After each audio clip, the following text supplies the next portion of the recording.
Our loving Heavenly Father, in the name of Jesus, we come to you. We thank you, Lord, for this time of prayer and for the people that you have brought together here and for all those that are joining with us from so many places from around the world today. I pray that this time will be a very fruitful time, that we will not only pray together but learn together how to pray using your word. Pray that the Spirit of God will lead us and guide us in this hour of prayer, O God. Help us to pray the prayers that come from you, the desires that come from you, the vision that you have for us and for our world. May our lives be changed because of this time of prayer. We give you all the glory and honor and praise. In Jesus' name we pray. Amen. You may be seated, please. As you know, we come together every Friday night and we not only pray, but we learn how to pray. Learning to pray using the Word of God. I think that's the best way that we can pray. Now, for that we use the book of Psalms. The book of Psalms is a wonderful book, 150 Psalms. Mostly prayers written to be sung to the Lord. So these prayers help us to understand prayer as well as it helps us to offer our prayers in a way that is pleasing to God. So we are learning how to pray the Word of God by using the book of Psalms. We have finished 88 Psalms. We are in the 89th Psalm. 89th Psalm is a long psalm consisting of 52 verses. And we have already completed 37 out of the 52. Last 2 weeks we've been talking about it. Now we're going to look at verse 38 all the way to verse 52 today. Now this psalm is probably the best psalm that describes the faithfulness of God. It's about the faithfulness of God, that God is a covenant-keeping God. Now we sing the famous song, "Great is Thy Faithfulness." It's based out of this psalm. It describes God's faithfulness wonderfully. Now, the basis for this psalm, it uses the story of David, actually, one part of the story of David, that is, when God promised David in 2 Samuel chapter 7, David wanted to build a house for the Lord, a temple. God said, well, I'm going to build you a house. Your descendants will reign forever. It's a wonderful promise. The way he makes that promise is truly amazing. It is a very prophetic promise because the ultimate fulfillment of it comes through Jesus Christ, who is a descendant of David, and he is the one to come and rule forever and ever. That is promised to David in 2 Samuel chapter 7. And this psalmist takes that promise that God made to David and uses that promise as the basis to talk about God's faithfulness. How wonderfully God promised David, and how that God is not a God who lies, he will keep his promises. So he uses that story, that particular prophecy that was given to David, that his descendants will rule forever, as the basis to talk about the faithfulness of God. Now, the first half of the psalm, that is, the first 37 verses, it describes God's faithfulness in so many ways. We already talked about it. I don't want to go into it again. Talks about how faithfulness of God is spoken of in heaven and praised in heaven, how it's praised in earth, how it is known among the people, and so on. And then he comes down to the last portion, and then he says, that God is going to fulfill his promise of David's descendants ruling forever, knowing that the descendants will be a sinful people, knowing that they're not perfect. They're going to make a lot of mistakes, not just mistakes, but they're going to walk in rebellion, unfaithfulness, sin, and so on. But God has promised anyway, knowing that's all he's got to work with. God has got only this kind of raw material. Sinful people is what he's got to work with. He has not got perfect people. He can't find perfect people anywhere. He knows that people are sinful. He's got to work with them. So he says, in the last portion, we talked about it, that he's going to discipline them when they misbehave, when they sin. He will discipline them and straighten them out, but he will not reject them completely, and he will not forget them, and he will not forsake his covenant. That is told in the last portion where we studied verse 29 to verse 37, all right? He says, I'll establish his line forever, his throne as long as the heavens endure. If his sons forsake my law and do not follow my statutes, if they violate my decrees and fail to keep my commandments, I will punish their sin with the rod and their iniquity with flogging.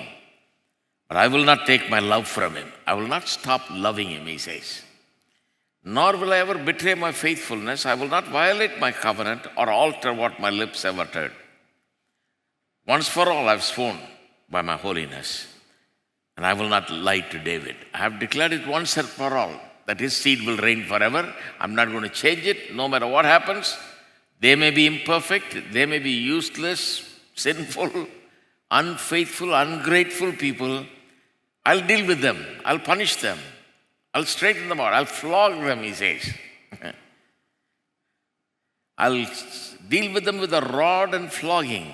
Discipline them, but I will not forsake them. I've said it and I'm going to do it, he says.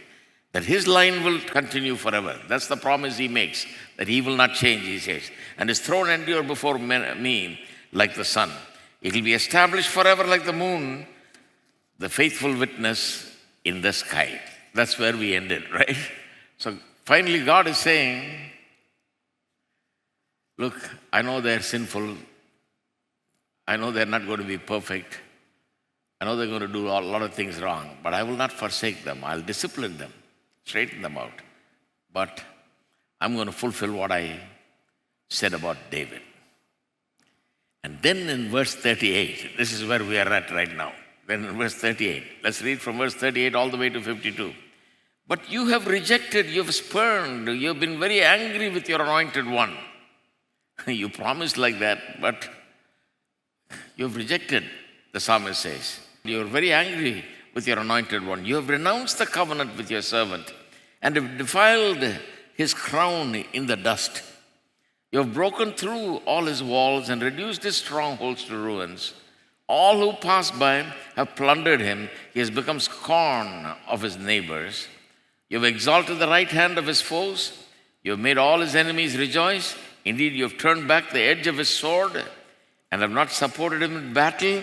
You have put an end to his splendor and cast his throne to the ground. You have cut short the days of his youth.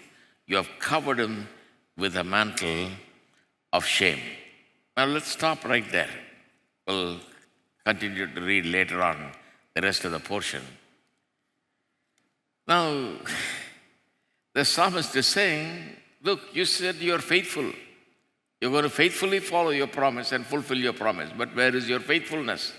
We don't see your faithfulness. So, looking at what he says here from verse 38 all the way to verse 45, it looks like something has gone wrong. Something has gone wrong that indicates to them that God is not on their side, that God has forsaken them, and that God's help is not available to them. Because in verse 39, he clearly says, you have renounced the covenant with your servant. You have renounced the covenant with your servant. You are a covenant-keeping God, you said, but you have renounced your covenant. Many times we have felt like this in our lives. When things don't go right, when things go wrong, when we don't understand what's happening in our lives, many things happen in our lives, we wonder why God even permits these things, why God even allows these things to happen in our lives. Where are His promises? Now we are hearing on Sundays how to live by the faith in the promises of God. But sometimes you wonder, where is His promise? Why is He not keeping His promise? He has forgotten His promise. He has forsaken His promise. That's the way we feel like sometimes.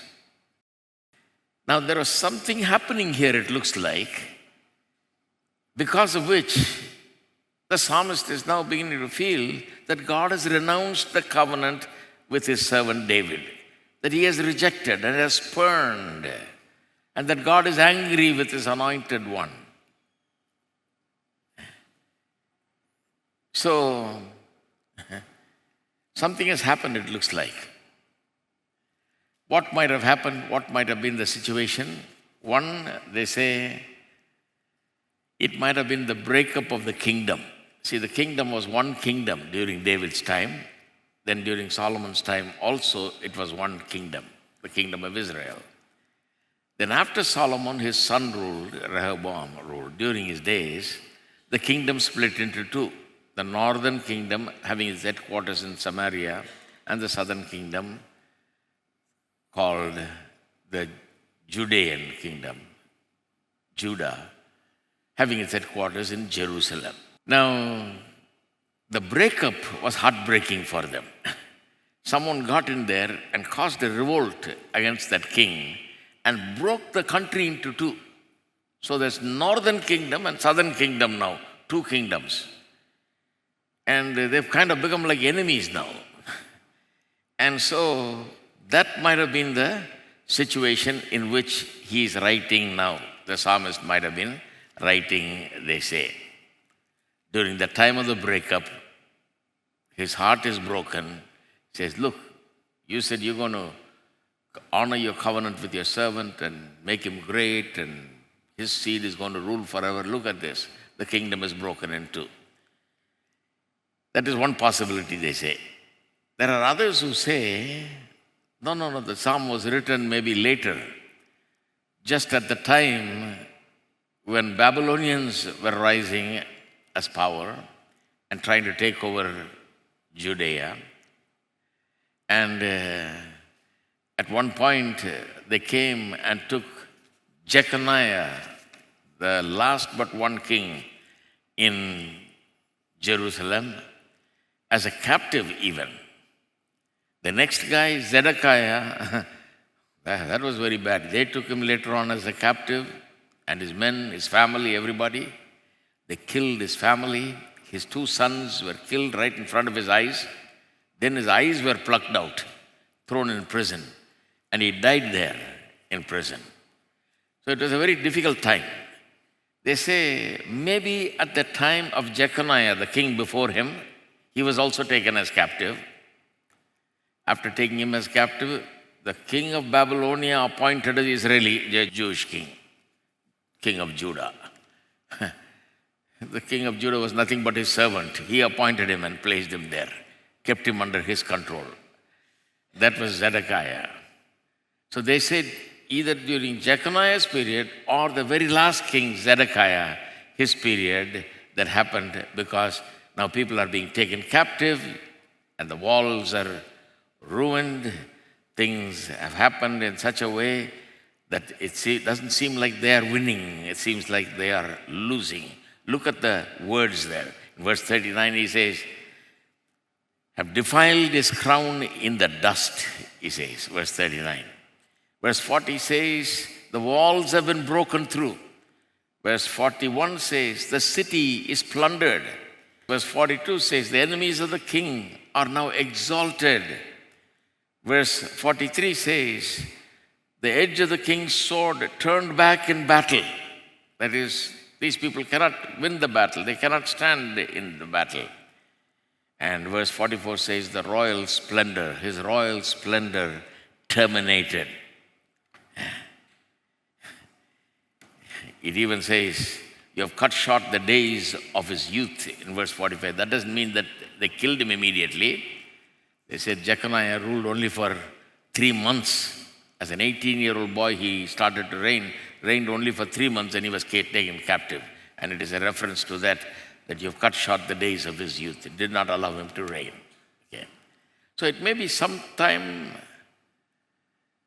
during the breakup of the kingdom into two, or later on after so many kings have ruled, just before the last king, or at the time of the very last king, where Babylonians were coming in, plundering the city, destroying the walls, taking everything from the temple and so on, taking people captive. It must have been at that time that the psalmist is crying out. He's saying, you have renounced the covenant with your servant. You have defiled his crown in the dust, broken through the walls. His strongholds are reduced to ruins. Those who pass by have plundered him. He has become the scorn of his neighbors. You've exalted the right hand of his foes. You've made all his enemies rejoice. See, you understand what is happening here? You've turned back the edge of his sword, and have not supported him in battle. You have put an end to his splendor and cast his throne to the ground. You have cut short the days of his youth. You have covered him with the mantle of shame. Utterly defeated, destroyed, and so on. Everything is going wrong. So the promise is sky high. The promise is saying, I'll be with my servant David. I'll make him great, greater than all the kings of this earth. His seed will rule forever and ever. All that sky high promises. But then the reality was exactly the opposite. The people of Judah completely lost it. They cannot even stand in the battle. They're retreating. They're taken as captives. Their kings are taken as captives. Bad things are happening. City is destroyed.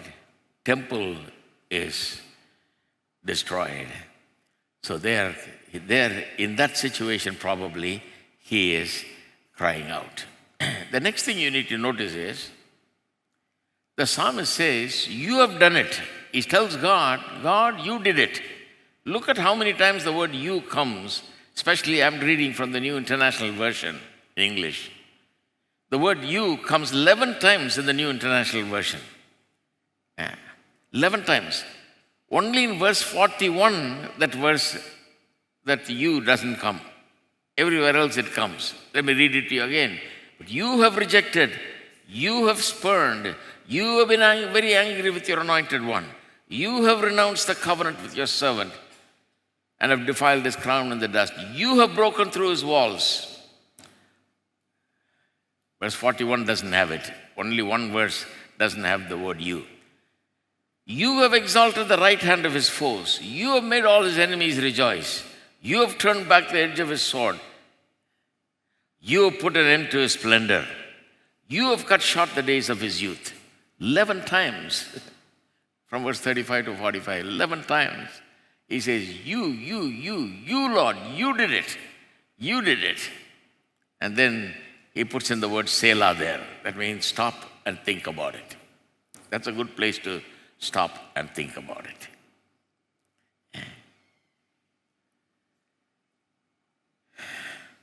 What is he saying? What do we learn here? Because even in our lives, sometimes when things go wrong, things are not happening in the right way, we think what is happening, God is not with me, God's promises are not being fulfilled. The promise says one thing, the reality is another. Where is God? Where is his faithfulness, we feel. And I can very well understand how this man is feeling right now. But he seems to understand one thing. All of the things that are happening is happening with God's permission and by God's will. Why? You see, it's not a very difficult question to answer. At the outset, it may look like a very difficult question.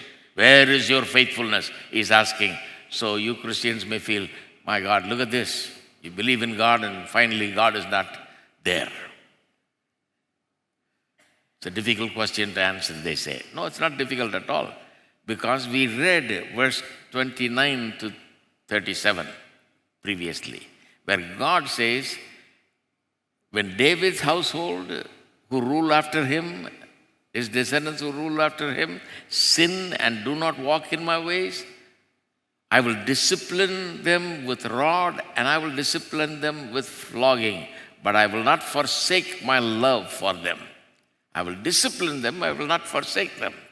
This psalmist understands that they are under God's discipline. What is happening is they've sinned. You read the story of the kings, both the southern and the northern kings of Israel. All of them are failures. Even some who start right end up doing wrong. And they get worse and worse and worse. Power is something that corrupts people completely. They become very evil, bad people. They do things that are absolutely the opposite of what they ought to be. And as a result, God warns them. Prophets like Jeremiah in those days came with a severe warning. But do you know these people threw him in a pit, tried to destroy him? The amount of trouble that they gave to Jeremiah the prophet suffered at the hands of these kings and these people that are rebellious people that didn't want to do what God said. They were totally against God. They would believe the false prophets who would prophesy what they want to hear. And they will not hear the true prophet Jeremiah because he was warning them, disciplining them. He was scolding them for what they are doing, telling them to repent. They didn't want that news. They wanted the other guys prophesying good things, saying, oh, deliverance is coming, don't worry, and so on. So these things are happening because God is allowing them to have these things happen. Now just imagine. You see, if everything happened simply because they happened, then there is no answer for them. You just, everything will be if everything wrong that happens in this world simply happens, then everything doesn't have any meaning. Even good things won't have any meaning. All you can do is just go with the flow. You don't know whether good things are going to happen, whether bad things are going to happen. You just have to go with the flow. On the other hand, if you believe that you are in the hands of God, that God is with you, and the things that are happening around you, God knows, and God hears, God sees, and that God, through it all, is fulfilling His purpose and plans, then you have an extraordinary assurance. So what is happening here is the psalmist is not simply despairing, saying, where are you, God? Where is your promises? Why have you left us? Why have you become unfaithful? I thought you were faithful. No, he's not saying that. He's between faith and despair. He's not simply despairing. He's between faith and despair. On the one hand, the country is in a big trouble. On the one hand, they're being besieged by enemy armies. On the one hand, their kings are taken captives, people are taken captives, city is destroyed, bad things are happening. On the other hand, he believes in the promises of God. So he faces the reality that is happening there. He faces all the bad things with God. That's the thing that you need to notice here. I'll show you. This passage itself says that he is facing it with God and with God's help. This is going to really help us. Look at verse 46. How long, Lord, will you hide yourself forever? How long will your wrath burn like fire? How long, Lord, is the question. In other words, he knows that God is there. He knows that they are God's people. He knows that God's promises are there. He knows that God's promises will be fulfilled by God. He is the promise-keeping God. But the question he's asking,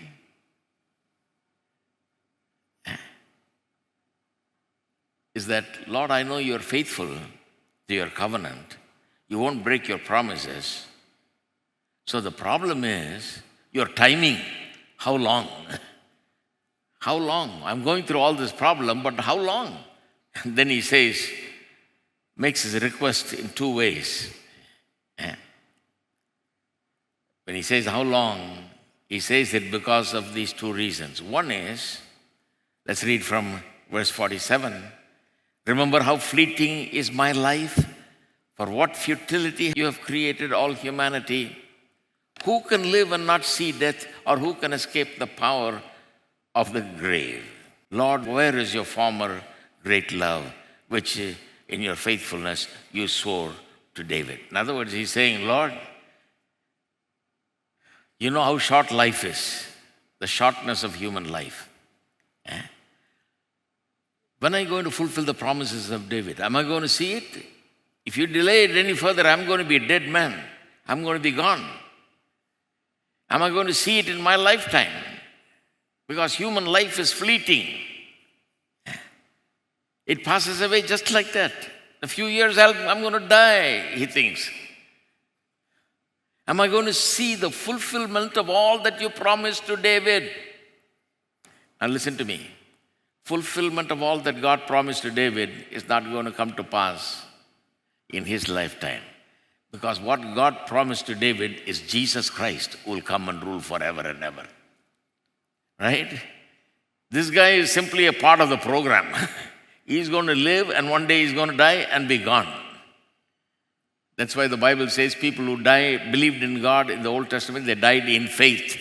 Meaning they died believing that God will still fulfill what he has promised. They believed and died. That's how they not only lived by faith, they died in faith. This man wants to see David's seed ruling forever in his generation. It's not going to happen. It's going to happen in and through Jesus. And the second thing he says is, verse 49, Lord, where is your former great love, which is your faithfulness you swore to David? Remember, Lord, how your servant has been mocked, how I bear in my heart the taunts of all nations, the taunts which your enemies, Lord, have mocked, with which they have mocked every step of your anointed one. He's saying, Lord, my enemies are dishonoring God because of what is happening. My enemies are laughing at me, saying, look at him. Look at what his God is doing. His God is not helping him. His God has forsaken him. He has no God. His God is not a real God. His God is not a true God. Remember Moses, he also prayed something like that. When God wanted to destroy the people because they made a golden calf and worshipped it, God says, I'll get rid of them. I'll take you, Moses, and make you a great nation. But Moses said, Lord, why should the Egyptians say it was with evil intent that you brought us out, to kill us in the mountains and to wipe us off the face of the earth? Exodus chapter 32, verse 12. Our enemies will think you brought us with a bad intent to kill us in the wilderness and wipe us out of the face of the earth. Our enemies will be laughing, God. Please, don't do that, he says.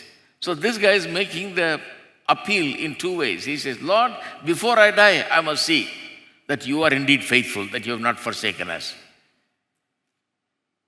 And in my lifetime, I should see that my enemies must be put to shame. My enemies are laughing. And because of that, you need to answer my prayers. So you can see here that this guy is not disbelieving God. He has not got doubts about God's faithfulness. He really believes in God's faithfulness. God is faithful. But when is he going to come through? I want him to come through in my time. I want him to come through today. I want him to come through immediately. When is he going to do it? That's the question. It's not that whether he will do it. How long do I have to wait to see it? I may die. I may be gone before you do it. Please do it. See, many times when you don't understand, you have to stand in faith in God. Many things that God has planned in our lives, many things come to pass in our lifetime. Many times it is beyond our lifetime that God has planned. So we have to believe that no matter what God has promised us, He will bring it to pass. He will surely do what He has promised. He will not forget, He will not forsake. He will do what He has promised. God's covenants are irrevocable. The attributes of God that makes Him that promise-keeping, covenant-keeping God are very important for us to know. That's why we are talking about faithfulness. You want to grow in faith, you need to understand faithfulness of God. That's an important attribute of God. And one of the other attributes of God is that He is immutable. Immutable means that God does not change. Because He does not change, that is why you can count on Him. That is why He is faithful. Now, J.I. Packer, there's a great man named J.I. Packer. He wrote a book many years ago called Knowing God. I read it a long time ago. Fantastic book. And in that, he says, in what ways God does not change. He gives 5-6 different ways in which God does not change. It's wonderful. He says, one, God's life does not change. All created things have a beginning and an end, but God does not have a beginning and an end. His life is a constant thing. God does not grow old. God does not mature or grow stronger. God cannot change for the better because He's already perfect. He cannot improve. He cannot change for the better. And He certainly cannot change for the worse. God cannot become better God, and God cannot become worse. He does not change. He's an unchanging God. His life does not change. His character does not change also. Regarding His character, we read in Exodus chapter 34, verse 6-7, where God reveals Himself to Moses. Moses says, let me see you. I want to see you. God passes by him saying, the Lord, the compassionate and gracious God, slow to anger, abounding in love and faithfulness, maintaining love to thousands and forgiving wickedness, rebellion and sin, yet He does not leave the guilty unpunished. He punishes the children and their children for the sin of the fathers to the third and the fourth generation. There is the character of God. What kind of a God is He? Compassionate God, gracious God, slow to anger, abounding in love, faithful God, maintaining love to thousands, and forgiving wickedness, rebellion, and sin. Yet He does not leave the guilty unpunished. Is God the same today? See, sometimes in Christianity, we emphasize the part where it says God is compassionate, gracious, slow to anger, abounding in love, faithfulness, loving thousands, forgiving wickedness, rebellion, and sin. But we forget that He is also a God who hates sin. Who hates sin. And He punishes sin. The Bible says that. He was like that in the Old Testament, and He is like that always. He does not change. God's character is that. That's God's character. But He is a compassionate God. Just because He punishes, it does not mean He rejects. Just because He punishes, it does not mean He forsakes. He stops loving. No. His punishment is like the punishment of a father to a son or daughter. That kind of punishment. It's a punishment that is given in order to change the person, never to reject the person or forsake the person or stop loving the person. See, that is why as Christians, no matter what our sin is, we can come to God. We know that there is punishment, But we know that His compassion and His love, His forgiveness and His grace is more than enough to set us and make us right. That's why we come to Him. Because of our sin, many times we experience a lot of suffering. We go through a lot of suffering many times because of our own wrongdoing. But through it all, we always find that God has not forsaken us. He has not left us. He has not stopped loving us. He has not forsaken us. He loves us. He's kind. He embraces us in His love, in His compassions. They fail not, the Bible says. They fail not. Amen.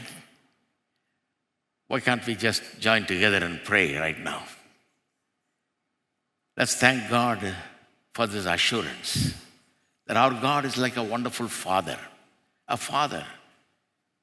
When we sin, He is not going to just sit there and watch, saying, oh, that's all right, I will adjust. No, no, no. Sin always has consequences. Sin always has punishment.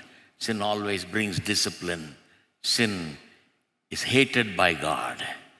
God completely dislikes sin. But it doesn't mean that no matter what your sin is, it doesn't mean that God will forsake you. Never. You are a child of God. That you can always come to Him. Whatever your sin is, whatever your shortcoming is, you can always come. You can always be cleansed, washed, made right, and be restored. Amen. Oh, Father, we thank You. We thank You, Lord, for You're faithful. You're faithful, oh God. Oh, we thank You because today You're showing us that You are a faithful God. You're a faithful God. Oftentimes we go wrong. Oftentimes we go in the wrong way. We do the wrong things. We do not walk in Your ways. And we need to be disciplined. We need to be told. We need to be chastised, disciplined, and brought in line. Your loving discipline and chastisement sets us right many times, oh God. We thank You for Your love that disciplines us. Thank You, Father. You are the same yesterday, today, and forever. Oh, just like You dealt with the people of Israel, You deal with us, oh God. You never forsook them. You're always with them. You're always helping them. You're always on their side. You're always wanting them to change. And You do the same for us. You are on our side. You are on our side. You're pulling for us. You are on our side, and we thank You for it, oh God. We thank You because You want to cleanse us, wash us, make us whole, and restore us, and bring us and make us better than ever. Thank You, Jesus. Thank You, Father. Thank You, Lord. Thank You, Jesus. Thank You, Jesus. Thank You, Father. Thank You, Lord. Thank You, Jesus. Thank You, Father. Look at the next one. Life does not change. God's character does not change. God's truth does not change. The Bible gives us God's truth. They never change. God's truth does not change. What we read in the pages of the Holy Scripture, they are right and true today as they are ever. Right? Truth does not change. And God's ways do not change. God's ways do not change. What does that mean? He's a God who does not change. His ways do not change. That means He hates the sin of His people. And He disciplines, teaches, corrects, and brings us in line and brings us into obedience, leads us away from disobedience. And man's ways are many times constantly wrong. We need to be corrected all the time. Sometimes, very often, we need correction. Very often, we need God's help in correcting us and changing us. And God does that. God does that. And fifthly, God's purposes do not change. See, because these things happen to the people of Israel, their land is destroyed, their kings are taken captives. Like I said, the last two kings, they were taken captives literally. One of them dies in captivity. Now, do you think God's purpose is going to change because of that? Israel is going to become non-existent? No, God's purposes do not change. Do you know when God took them to Babylon as captives? God has not forgotten his purpose. He preserves them there. See how he preserves them there. They are there because of discipline by God. They are there because they are punished by God, literally. They didn't listen to his voice, didn't hear his commands, do what he said. That is why they were in the Babylonian captivity. But in the captivity, he shows them such grace. Look at the story of Shadrach, Meshach, and Abednego. Through them, he shows himself to the Gentile nation how great and a good God he is, so that King Nebuchadnezzar confesses before people that there is no God that saves like this God when he saw the fourth man in the fiery furnace. Similarly with Daniel's story in the lion's den. He said, Daniel's God is the true God. In a foreign nation, in the midst of Gentiles, God takes them. They are there for punishment. But God uses them mightily. God has not forgotten them. God is with them. He's revealing his power, his glory through them, is working through them. And through them being there, because Babylon ruled the whole world at that time, they spread out everywhere in the Babylonian cities, wherever Babylon ruled. They established synagogues. So by the time Jesus came, the groundwork was done. Synagogues were everywhere. So when Jesus said to the disciples, go and preach the gospel to the whole world, they can go all over the world. Roads were available because Romans had come after the Babylonians, and they had laid the roads. Greeks had come also after the Babylonians. They brought the language which was understood everywhere, lingua franca, the language of the world it became.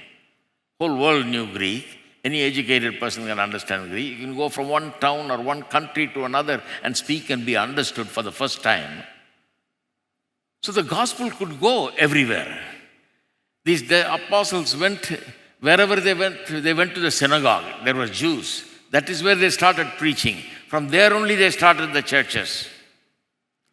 See, God's plan, purposes is never frustrated. God's plans don't change. God is an amazing God. Even through the evil things that happens, he brings about his purposes so wonderfully, so beautifully. That's what amazes me about God. At the moment, the people could not understand why they were captives. At the moment, they could not understand why these things were happening to them. Of course, they were happening to them because they became such evil people, walking against God, doing things against God. It was a punishment, chastisement, but God's love was upon them. God's hand was upon them. That is why he was using them mightily to show his glory. He preserved them in a foreign land, kept them safe, prospered them in the foreign land. God's purposes never fail. I want to tell you today, God's purpose for your life will never fail, no matter what you see today happening, no matter what disruption happens today in your life. How many times life has been disrupted? We wanted everything to go smooth, something breaks, doesn't go smooth. And you think, I thought God is going to do this, but what is this? Well, God's plan is never going to be frustrated. God's plan is going to come to pass always. Amen? Now, I'm old enough to look back and tell you that it is so. You can never frustrate God's purpose. You can never frustrate God's purpose. Disruptions will come, mainly because of our faults, our foolishness many times, our wrongdoings many times. Because we don't listen to God many times. Disruptions happen. Disruptions happen for so many reasons. There is a disruptor in the world, a devil that is constantly working to destroy everything that leads to God's purpose. As we work for God, the devil is against us. He wants to disrupt. He wants to somehow come and put a hindrance in front of us, stop us from accomplishing what God wants to do through us. But whether it's the devil-caused disruption or your own sins that cause disruption, whatever the disruption is all about, nothing is going to frustrate God's purpose. Nothing will frustrate God's purpose. See, when things like that happen, what you need to do is, you need to pray saying, Lord, I thank you because I'm in your hand. I'm not perfect. I'm not doing everything perfect. Some things are disrupted. Some disruptions happen because I'm wrong. I've done the wrong thing. I've gone the wrong way. I've not done it right. Maybe the devil is doing things that are trying to disrupt the whole thing. But whatever it is, I'm in your hand. I know that you will never forsake me. You will love me. You will always make things right. You will show me the right way. You will forgive me. You will cleanse me. You will wash me. You'll make me go straight. You'll make me accomplish your purposes. Your purposes will be fulfilled. How many of you believe God's purposes are going to be fulfilled? I believe that. I've come all this way believing that. And for the rest of my journey, I'm going to believe that from God. No matter what disruptions, I've seen many disruptions. Many disruptions I've seen. The devil used some people to disrupt what I was trying to do and what God was trying to do through me. The devil used circumstances to disrupt. But nothing succeeded in the end. See, you just have to wait. You just have to trust in God. You just have to believe in God. Believe in God's love. It is true what the Bible says about him. He's compassionate. He's full of mercy. He's forgiving. He's kind. He hates sin. So when you sin, he's going to tell you that it's wrong. He's going to correct you in so many ways. But he will never, ever forsake you. He will always be with you and fulfill his purpose. Let's pray together. Thank you, Lord. Thank you for this assurance of your faithfulness. Oh, we know that so many disruptions happen in our life. Our life is disrupted in 1,000 different ways many times. We wonder sometimes whether we will reach our destiny, whether we will be able to do what we have always wanted to do, the vision that you have put in our hearts, the dreams that you have brought about in our hearts. We sometimes wonder whether it is possible to even accomplish those things. Oh, they seem so difficult sometimes. It's so challenging sometimes. The obstacles and the hindrances are so great and they look like so big sometimes. The disruptions cause us to think whether this is even possible. But we thank you because it is possible, because your purposes never fail. Your purposes can never be frustrated. Your purposes regarding our life and your ministry, our family and our future can never be disrupted, oh God. Oh, thank you. Thank you, thank you, thank you, Father. It can never be disrupted. It'll all be fulfilled. You are a promise-keeping God. You are a covenant-keeping God. You are a faithful God. Your faithfulness endures forever. You are forever faithful. Oh, thank you, Father. Thank you for your forever faithful, oh God. You are forever faithful. Your purposes never change. Your purposes never change, oh God. Oh, thank you. Thank you, thank you, thank you, Father.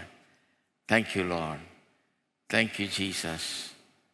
Thank you, Jesus. God's purposes never change.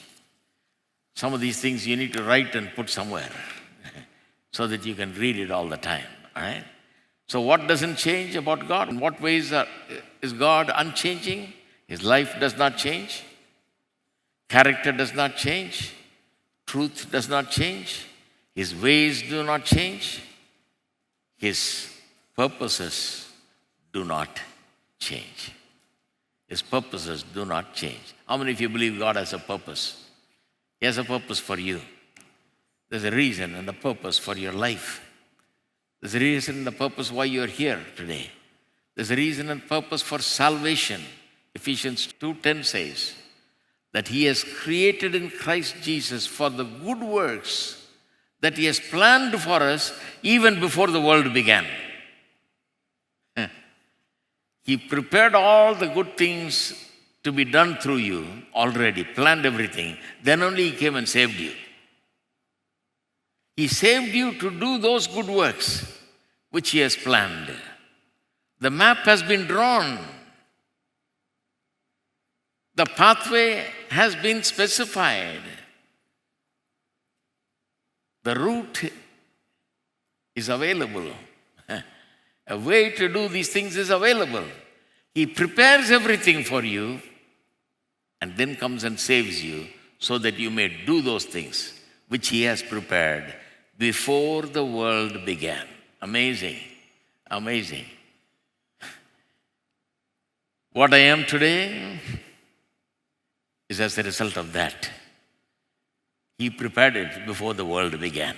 I didn't know it. He prepared it. He has drawn the map, where I should go, what I should do, all that. And then saved me. And then step by step showed me the way. Many times I doubted. Many times I disbelieved. Many times I rebelled. Many times I was not right. But He was always right. And every time I rebelled, every time I sinned, every time I disbelieved, He helped me to come back on track. He restored me. He brought me back. He showed me, no, I can do it. It's possible. I'm with you. I've got a purpose for you. Amen? Same thing with you, my friend. And sixthly, Packer says, God's Son, Jesus, does not change. Christ does not change. You know, there's a verse in Hebrews chapter 7, a wonderful verse. Hebrews chapter 7 and verse 25, I think. Hebrews chapter 7 and verse 25. Therefore, He is also able to save to the uttermost those who come to God through Him, since He always lives to make intercession for them. He is able to save to the uttermost. You know what uttermost means? In Tamil it comes beautifully. Mutrumudiya kaakiravar. That means He is able to save you till the end. Take you all the way to your destiny. Carry you all the way through. Take you to the finish line. That's what it means. Mutrumudiya ratchika vallavarayirukkiraar. That means He's able to save you. No matter how many disruptions come in the way, how many problems come in the way, you may think like God is not there. Where is God? Where is His faithfulness? He is faithful. He is faithful. Even in the midst of all your troubles, He's guiding. He's leading. He's there. His presence is there. His grace is there. His love is there for you. Even when everything is going wrong, He's right there with you. He's going to make everything right and bring you through to the finish line. You know, there are many points in the church's history that they came with certain statements of doctrines. And one such statement of doctrine is called Heidelberg Catechism. The Heidelberg Catechism goes like this. They ask a question and they answer. This is how they teach people the Bible truth. So the question they ask is this: what is thy only comfort in life and death? What is your only comfort in life and death? Look at the answer they give. That I, with my body and soul, both in life and death, am not my own, but belong to my faithful Savior, Jesus Christ. That's my comfort in life and death. I belong to my Savior, Jesus Christ, who with His precious blood has fully satisfied for all my sins and redeemed me from all the power of the devil, and so preserves me that without the will of my Father in heaven, not a hair can fall from my head. How many of you think that's a comfort? That's a comfort in life and death.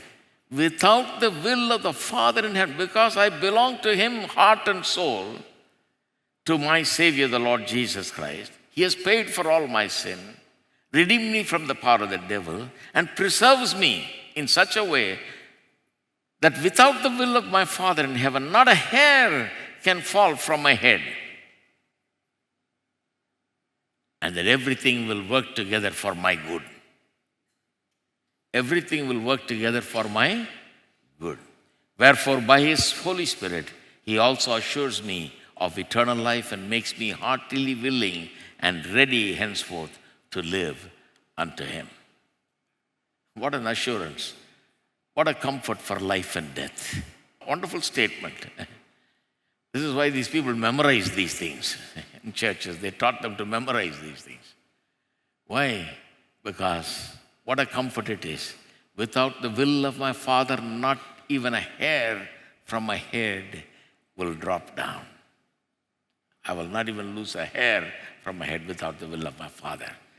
You are so precious in the hands of God. Amen. Let's pray together. Father, we thank you. Thank you, Lord, for your faithful. Thank you. Thank you, thank you, thank you, Father. Thank you for showing us that we are in your mighty hands. We are in your mighty hands, O God. We are in your mighty hand, O God. That nothing can ultimately go wrong. Nothing can destroy your plan and purpose for our life. Nothing can destroy us. Nothing can take us away. For you are our Lord. We are in your mighty hands. Not even a hair we will lose without the will of our Father in heaven. Oh, thank you, Father. Thank you for assuring us with that wonderful assurance, oh God. We thank you, Jesus. We thank you, Jesus. We thank you, Lord. We thank you, Father. Thank you, Jesus. You know, in the end, in verse 52, the psalmist says, praise be to the Lord forever. Amen and amen. Now, the previous verses, when you read, you might have thought, what is this guy doing? He's saying, where is your faithfulness? But in the end, he says, praise be to the Lord forever and ever. I think he's got that assurance in his heart. He now knows that God's promises will be fulfilled. God is not a liar. I don't know if he knew that that promise that God gave David, that his seed will rule forever, is about Jesus. I don't know if he had that much knowledge at that time. But he somehow knew, my God can be trusted. He's not a lying God. He can be trusted. I may live and die and not see the fulfillment of his promise, but his promise is forever good. His promise will come to pass. That assurance has come. That is why he can say, praise be to the Lord forever. Amen and amen. What a way to end that prayer. So he's not saying God cannot be trusted. He's not saying God is not faithful. He's not saying, where is your faithfulness? He's simply saying, Lord, I don't see the deliverance yet. I know that you're with me. I know that you're trying to do something. Your purposes can never be frustrated. You cannot change. You will not lie. I don't understand this situation, the thing that's happening in my life right now. I can't understand this Babylonian captivity and all of that is happening. God says, one day you will understand. Trust me, I will never do you bad. I will only do you good. Amen? Shall we all stand together? Let's just lift up our hands and worship the Lord. We are in the hands of the mighty God. Not one hair will fall off your head without his will. That's how precious you are. Oh, thank you, Father. Thank you, for we go with the assurance today that we are in the hands of the Almighty God. God who can be totally trusted, a covenant-keeping God. Completely trusted. We completely trust in you, O God. Even though we don't see all the answers that we'd like to see right now. Even though we don't see our deliverance in so many ways right now. We trust in you. We trust that we are in your hands, that everything is going to be all right, that everything will work together for our good, that you are on our side. You will never forsake us. You may discipline us, but never forsake us. You will correct us, but never forsake us. When we go wrong, you correct us, but never forsake us, for your love is forever true. Thank you, Father. Let people be assured of that today. May they rejoice. May their hearts rejoice in that. In Jesus' name we pray. Amen. God bless you.